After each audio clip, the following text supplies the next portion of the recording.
The Securities Appellate Tribunal has now stayed the order that had come from SEBI on the 3rd of February, which had barred Future Corporate Resources, Kishore Bayani and a few others from accessing the securities market for a period of 1 year. Remember, this order that came out on 3rd of February was relating to allegations of insider trading in the scrip of Future Retail by Future Corporate Resources dating back to 2017, when the restructuring of the home furnishing business of Future Group had taken place.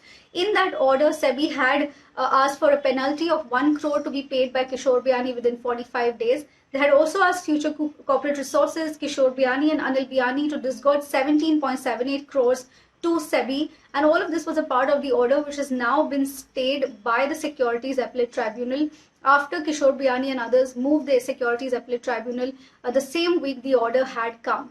Now, what we understand and what happened in the closed door meeting, Future Corporate Resources is saying that they argued that the actual terms of the restructuring of the entire business of the home furnishings business was initiated only in 2017, while the purchases on which this entire case is based took place in March, and that was to avail of the creeping acquisition limits under the takeover regulations.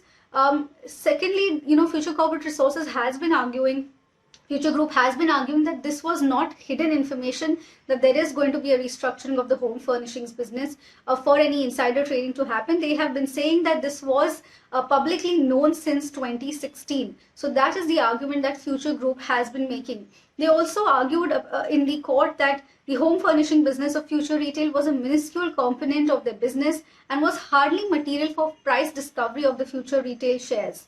Apart from that, SEBI, what they have argued, and this is what Future Corporate Resources is saying, that the proximity of the purchases which happened in March before April is when the deal was finalized, would point to seeking benefit from information about the restructuring, and that Future Group had stated to stock exchanges in February 2017 that the actual terms of the transaction had not yet been finalized.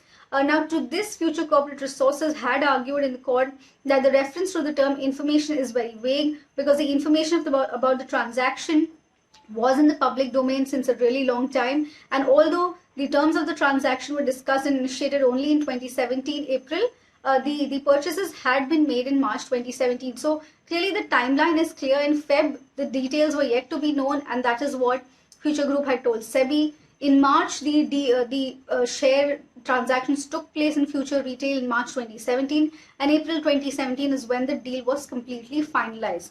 But very importantly, Future Group has been asked to deposit a sum of 11 crores, and it is an interim measure. It is like an escrow amount that has to be deposited with SAT, against which the effect and operation of the SEBI order has been stayed.